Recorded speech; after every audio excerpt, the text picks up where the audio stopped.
దక్షిణ కాశీగా పిలువబడే శ్రీకాళహస్తి ఆలయ నిర్మాణ కౌశలం, దాని విస్తీర్ణం మరియు సువర్ణముఖి నదీ తీరాన ఆ క్షేత్రం వెలసిన తీరు గురించి ఈ వీడియోలో వివరంగా తెలుసుకుందాం.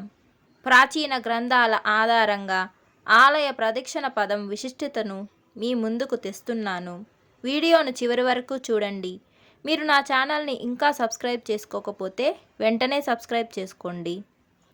ఈనాటి శ్రీకాళహస్తీశ్వర దేవాలయం అందుకు అనుబంధంగా ఉన్న మరికొన్ని చిన్న చిన్న ఆలయాల మండపాల సముదాయం చూపురులకు ఒకే ఆలయంగా కనబడుతుంది.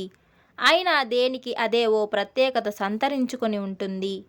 ఈ ఆలయ సముదాయమంతా కలిసి సువర్ణముఖి నది తూర్పు ఒడ్డు ఆనుకొని తూర్పున శివానందైక నిలయ పర్వతం వరకు వెడల్పుగా, రాజా వీధిలోని భిక్షాల గోపురం మొదలు పంచముఖేశ్వర ఆలయం వరకు పొడవుగా దీర్ఘ చతురస్రాకారంతో దాదాపు 13.5 ఎకరాల పరిధిలో ఉంటున్న అతిపెద్ద దేవాలయం ఇది. అత్యంత ప్రాచీన కాలంలో ఈ క్షేత్రం ఎలా పంచ ప్రాకారాలతో విలసిల్లిందో అలాగే ఈ దేవాలయం కూడా లోగడ పంచ ప్రాకారాలతో విలసిల్లింది. పంచ ప్రదక్షిణ పదాలతో ఆనాడు అత్యంత సుందరంగా ఉండిన ఈ దేవాలయం సువర్ణముఖి నది పశ్చిమ ఒడ్డున అధిగమించి దక్షిణ కైలాస పర్వత చర్యల వరకు మొదటి ప్రాకారం నిర్మింపబడింది. కానీ కాలగమనంలో క్రమంగా శిథిలం కావడం వల్ల, సరైన ఆదరణ లభింపకపోవడం వల్ల ఇంచుమించు అందరి నిరాదరణకు గురై దాదాపు 600 సంవత్సరాల నుండి క్రమంగా అభివృద్ధి పొంది ప్రస్తుతం ఈ స్థితి సంతరించుకుంది. ఆ కాలంలో కొందరు మహారాజులు ఈ దేవాలయం సందర్శించి కొంతకు కొంత అభివృద్ధి పరిచారు. తరువాత దేవకోట రామనాథం శెట్టియార్లు తమ వంతు కర్తవ్యం నిర్వర్తించి అభివృద్ధి పరిచారు. అలా కాలగమనంలోని పెను మార్పుల వల్ల ఈనాడు 3 ప్రాకారాలతో ముచ్చట గొల్పుతున్న ఆలయం ఇది. దక్షిణ దిశ నుండి ఉత్తర దిశ వైపుగా ఉత్తర వాహినిగా సువర్ణముఖి అమరి ఉండడం, ఆలయ ముఖద్వారం దక్షిణాభిముఖంగా ఉండడం, ఆలయం లోపల స్వయం వ్యక్తలింగం పశ్చిమాభిముఖంగా ఉండడం, అమ్మవారు ప్రాగమాభిముఖంగా ఉండడం, ఇలా దిక్కుకో ప్రత్యేకత సంతరించుకొని చతుర్విధ పురుషార్థ సాధన సూచకంగా కనబడుతున్న దేవాలయం అని చాలామంది పెద్దల అభిప్రాయం. సువర్ణముఖి నదీ తీరం నుండి ఈ ఆలయ ప్రవేశం ఆరంభమవుతుంది. అందులో కొట్టొచ్చినట్టు ఓ పెద్ద గోపురం కనబడుతుంది. స్థానికులు గాలిగోపురం అంటుంటారు దాన్ని. క్రీస్తు శకం 1516లో శ్రీకృష్ణ దేవరాయల చేత నిర్మింపబడిన 7 అంతస్తుల గోపురం. బ్రహ్మాండమైన ఈ గోపురం తూర్పు పశ్చిమ ముఖాలతో నిర్మింపబడి శ్రీకాళహస్తికి దాదాపు 10-12 మైళ్ళ దూరం నుండి అందరికీ నేత్రానందం కలిగిస్తూ యాత్రికులకు స్వాగతం పలుకుతూ ఉందేమో అన్నట్లుంటుంది. ఈ గోపురం సమీపంలో శ్రీకాళహస్తి సత్తివేడు రహదారి గల బజారి వీధి నుండి ఆలయంలోనికి ప్రవేశయోగ్యంగా మొట్టమొదటగా భిక్షాల గోపురంతో ఆరంభమవుతుంది. ఉత్తర దక్షిణ ముఖాలతో ఉన్న గోపురంతో పాటు మరో 3 గోపురాలు కలిపి మొత్తం 4 గోపురాలు 12వ శతాబ్దంలో వీర నరసింహరాయలు నిర్మించాడని ఈ ఆలయంలో గల కొన్ని ఆధారాల వల్ల తెలుస్తూ ఉంది. కానీ ఈ భిక్షాల గోపుర నిర్మాణ విషయంలో ఈ క్షేత్రవాసుల అభిప్రాయం మరో విధంగా ఉంది. 43-45 అడుగులతో నిర్మింపబడిన ఈ గోపుర నిర్మాణమునకు అవసరమైన ద్రవ్యం ఒకానొక భక్తురాలు నాయకత్వం వహించి ధార్మికులైన ధనికుల చెంత విరాళాలు సేకరించి నిర్మించిందని చెబుతుంటారు. అంచేతనే భిక్షాల గోపురంగా విస్తృతమయ్యింది. చోళరాజుల కాలం నాటి శిల్ప సంపద ఈ గోపురంపై కనబడుతూ ఉంటుంది. భిక్షాల గోపురం దాటి కుడివైపు చూడగానే శ్రీ కాశీ విశ్వనాథ అన్నపూర్ణల ఆలయం చక్కని గోపురంతో నెలకొని ఉంటుంది. ఈ ఆలయం పక్కన వాహనాదులు నిలుపు విశాలమైన ఖాళీ ఆవరణ ఉంటుంది. ఇందులో ఉన్న వేదికను సాంస్కృతిక కార్యక్రమాదులకు నిర్వహణకు తరచుగా ఉపయోగిస్తుంటారు. ఈ ఆవరణకు అభిముఖంగా ఓ చిన్నదైన వీరభద్రాలయం ఉంటుంది. ఇటు నుండి ఇరువైపుల్లోనూ వస్తు విక్రయశాలలుంటాయి. వీటి చివర బాల విఘ్నేశ్వర స్వామి ఆలయం ఉంటుంది. బాల విఘ్నేశ్వర స్వామి ఆలయం చెంతని తూర్పు పశ్చిమ ముఖాలతో బాల జ్ఞానాంబ గోపురం ఉంటుంది. ఈ గోపుర ద్వారం నుండే ఆలయంలోనికి రాకపోకలు జరుగుతుంటాయి. ఈ గోపుర ద్వార కుడ్యాలకు కుడివైపు గజానని విగ్రహము, ఎడమవైపు షడానని విగ్రహము అమర్చబడి ఉంటాయి. ఈ రెండు విగ్రహాలు 3 అడుగుల ఎత్తుతో ఉంటాయి. విఘ్నేశ్వరుడు సుఖాసన భంగిమతో 4 చేతులతోనూ, కార్తికేయుడు కుడి చేతిలో వేలు ఆయుధంతోనూ, ఎడమ చేతిలో కుక్కుటం కోడి పుంజుతోనూ ఉంటారు. బాల జ్ఞానాంబ గోపురంలో 2-3 అడుగులు దాటగానే కుడివైపు 16 స్తంభాల మండపం ఉంటుంది. ఇటీవల మరో 3 స్తంభాలు అమర్చి మండపం చేశారు. అందులో ప్రవేశింపగానే 12 స్తంభాలతో నిర్మింపబడిన ఓ ప్రత్యేకమైన చిన్న ఆలయం ఉంటుంది. ఆ ఆలయంలో 5 అడుగుల ఎత్తుతో సుబ్రహ్మణ్య స్వామి విగ్రహము ఒకటుంటుంది. విగ్రహం ఇరువైపుల్లోనూ శ్రీవల్లి దేవసేనల విగ్రహాలు పరమ శోభాయమానంగా దర్శనమిస్తుంటాయి. స్వామివారి కుడి చేయి గులాబీ పుష్పంతోనూ, ఎడమ చేయి శక్తి ఆయుధంతోనూ, క్రింది కుడి చేయి అభయ ముద్రతోనూ, ఎడమ చేయి కటక ముద్రతోనూ ఉంటుంది. బాల జ్ఞానాంబ గోపురం ఎడమవైపు అత్యంత రమణీయంగా బాల జ్ఞానాంబ ఆలయం ఉంటుంది. ఈ ఆలయం లోపలి భాగంలో 6 స్తంభాల మండపం ఒకటుంటుంది. పలు విధాలైన దేవతావర్ణ చిత్రాలతో ఆకర్షణీయంగా ఉంటుందది. లోపలి భాగంలో 6 అడుగుల ఎత్తుతో 2 చేతులు గల బాల జ్ఞానాంబ విగ్రహం ఉంటుంది. కుడి చేయి కటక ముద్రతో, ఎడమ చేయి డోలక హస్తకంగా ఉంటుంది. ఇది ప్రసారిత దక్షిణ హస్తంగా ఉంటుంది. ఇది ప్రసారిత దక్షిణ హస్తం అని కొందరు చెబుతుంటారు. బాల జ్ఞానాంబ విగ్రహం కుడివైపు ప్రత్యేకంగా 4 దిక్కుల్లో 4 ముఖాలతో పైన 5వ ముఖంతో ఉన్న పంచముఖేశ్వర లింగం ఉంటుంది. ఈ శివలింగం నటరాజ రంగస్థల మండపంలో ఉన్న బ్రహ్మ స్థాపితమైన పంచముఖేశ్వర లింగంలా ఉంటుంది. భక్తులు ఈ ఆలయ సందర్శనాంతరం కిందికి దిగివచ్చిన తరువాత ఎడమవైపు బిల్వ వృక్షముల సముదాయం గతంలో ఉండేటివి, ప్రస్తుతం లేవు.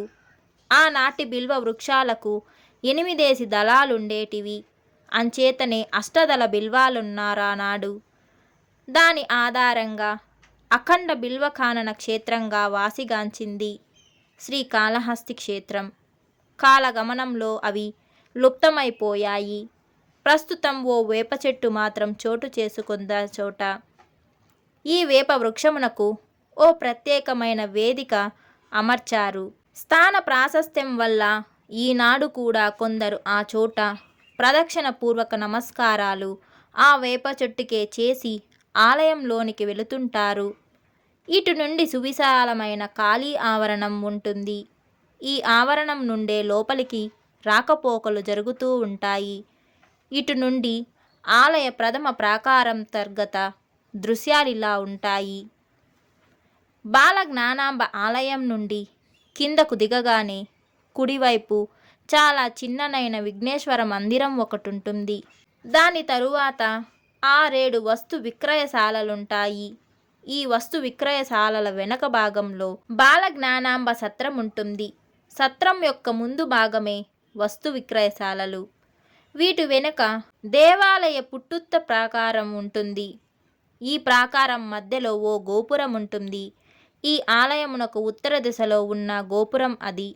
శివయ్య గోపురంగా గణనీయమైన ఖ్యాతి సంతరించుకున్న గోపురం అది. ఈ గోపుర ద్వారం నుండి సువర్ణముఖి నదికి చక్కని బాటుంటుంది.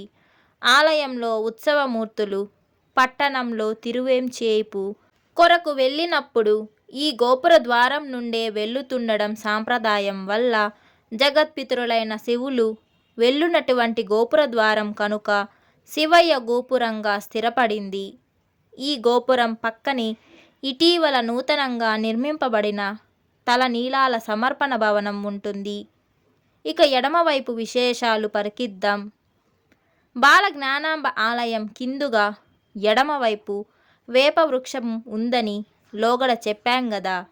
ఆ వేపవృక్షం పక్కనే శిథిలమైపోయిన చాలా పురాతన కాలం నాటి బాలజ్ఞానాంబ విగ్రహం కళ్ళకు మిరుమిట్లు కొల్పుతూ ఉంటుంది. ఆ శిథిల విగ్రహమైన స్థానికులైన ముత్తైదువులు ఆ తల్లిని పసుపు కుంకుమలతో పూలతో అలంకరించి అర్చించిపోతుంటారు. స్థానికుడైన ప్రతివాడు విధిగా ఆమెకు నమస్కరించి వెళుతుంటాడు. ఆ విగ్రహం ప్రత్యేకత అది. ఆ విగ్రహం పక్కన చిన్న మండపంలో ఓ శివలింగం ఉంటుంది. మండపం ఇరువైపుల్లోనూ 6 అడుగుల ఎత్తుతో గదాపానులైన ద్వారపాలకుల విగ్రహాలు 2 ఉంటాయి. 4 చేతులతో ఉన్న వీరు నిల్చొని ఒక పాదం మరో పాదంపై ఆంచి చూడ ముచ్చటగా కనబడుతుంటారు. ఇచట కొన్ని కొబ్బరి చెట్లు కూడా ఉన్నాయి. దాని పక్కన 2 చిన్న చిన్న మండపాలలో 2 శివలింగాలు పక్కపక్కనే ఉంటాయి. ఇచటనే పాడుబడిన నుయ్యి ఒకటుంటుంది, అంటే బాయి ఉంటుంది. ప్రస్తుతం లేదు. వీటి పక్కనే సుప్రసిద్ధమైన పాతాళ విఘ్నేశ్వరాలయం ఉంది. ఈ విఘ్నేశ్వర ఆలయం శ్రీకాళహస్తీశ్వరాలయానికే కాక శ్రీకాళహస్తి క్షేత్రమునకే అత్యంత ముఖ్యమైన ఆలయం. ఆలయ ప్రాశస్త్యమునకు క్షేత్ర ప్రాశస్త్యమునకు సంబంధించిన పలు విషయాలతో సంబంధమున్న ఆలయం ఈ విఘ్నేశ్వరాలయం. లోగడ అగస్త్య మహర్షి సువర్ణముఖి నదీ కోసం తపోభూమికి వెళుతుండిన తరుణంలో విఘ్నపతిని స్తుతించకుండా వెళ్ళి తపస్సు చేసి పరమేశ్వరానుగ్రహంతో నదిని కల్పించి అందులో నీరు లేకపోవడం వల్ల తని తప్పిదం గ్రహించి అప్పుడే రాక్షస సంహారం చేసి పాతాళ సుశిర మార్గం నుండి వస్తుండిన వినాయకుణ్ణి ప్రార్థించి స్థాపించిన విగ్రహం కనుక పాతాళ వినాయకుడిగా ఆ విగ్రహం స్థిరపడింది. ఆ మహర్షి చేత నిర్మింపబడిన విఘ్న ప్రశమన తీర్థం కూడా ఆ ఆలయంలోనే ఉంది. శ్రీకాళహస్తి స్థల పురాణంలోను, శ్రీనాథ కవీంద్రుని హరవిలాస కావ్యంలోను, శివపురాణంలోను ఈ ఆలయం ప్రాశస్త్యం చోటు చేసుకొంది. భూగర్భంలో 35 అడుగుల లోతులో ఉన్న ఈ గణపతి విగ్రహమును సువర్ణముఖి నది యొక్క తూర్పుగట్టు 2 సమతలంగానే ఉంటుందని, భక్తులు ఈ ఆలయంలో ప్రవేశించడం కోసం 30 సోపానాలు అమర్చబడి ఉంటాయి. 4 భుజాలతో ఉన్న ఈ గణపతి విగ్రహంపై కుడి చేతిలో అంకుశము, ఎడమ చేతిలో పాశము, క్రింది కుడిచేయి అభయముద్రతోనూ ఎడమ చేతిలో విరిగిన దంతము ఉంటుంది. అది విరిగిన దంతం కాదు, మోదకం, కుడుము అని కొందరు అంటుంటారు. అది సరికాదు. ఈ పాతాళ వినాయకునికి అభిముఖంగా అంటే మనకు కుడివైపు శివయ్య గోపురం ఉంటుంది. ఉత్తరాభిముఖంగా ఉన్న పాతాళ వినాయకుని చూపులు క్షేత్రపాలిక అయిన దుర్గాదేవి నెలకొని ఉన్న దుర్గాచలమును చూస్తున్నట్లుంటుంది. పాతాళ విఘ్నేశ్వర ఆలయం దాటి 10-12 అడుగుల దూరంలో గుర్రపు సాని మండపం ఉంటుంది. ఇందులో ఎటువంటి విగ్రహాలు లేవు. ఇటు నుండి దేవాలయం మలుపు ఎడమవైపుకు అంటే పశ్చిమ ప్రాకారమునకు తిరుగుతుంది. ఇప్పటికీ భక్తులు తూర్పు దిశలో ఉన్న బాలజ్ఞానాంబ గోపురం దర్శించి ఆ గోపుర ద్వారం గుండా ప్రవేశించి ఉత్తర దిశలో ఉన్న శివయ్య గోపురం చూచి పశ్చిమ గోపుర సందర్శనోత్సుకతతో పోతుంటారు. అలా వెళ్ళడంలో మొట్టమొదటగా 2 కాళ్ళ మండపం సందర్శిస్తారు. గుర్రపు సాని మండపం ఆనుకొని పశ్చిమ ప్రాకార ప్రారంభంలో ఉన్న బహు చిన్న మండపం అది. సహజంగా 4 కాళ్ళతో నిర్మింపబడవలసిన మండపం అలా కాక పశ్చిమ ప్రాకారం ఆనుకొని ముందు భాగంలో 2 రాతి స్తంభాలతో నిర్మించడం వల్ల 2 కాళ్ళ మండపంగా పేరుకొనపడింది. ఇందులో ఓ చిన్నదైన గణపతి విగ్రహం ఉంది. శ్రీకాళహస్తికి యాత్రార్థంగా వచ్చడి భక్తులకు ఈ మండపం ఓ ప్రశ్నార్థకంగా నిలిచింది. శ్రీకాళహస్తి క్షేత్ర దర్శనాంతరం వారి వారి స్వస్థలాలకు వెళ్ళిన వారికి నీవు శ్రీకాళహస్తి దేవాలయం చూచి వచ్చావా?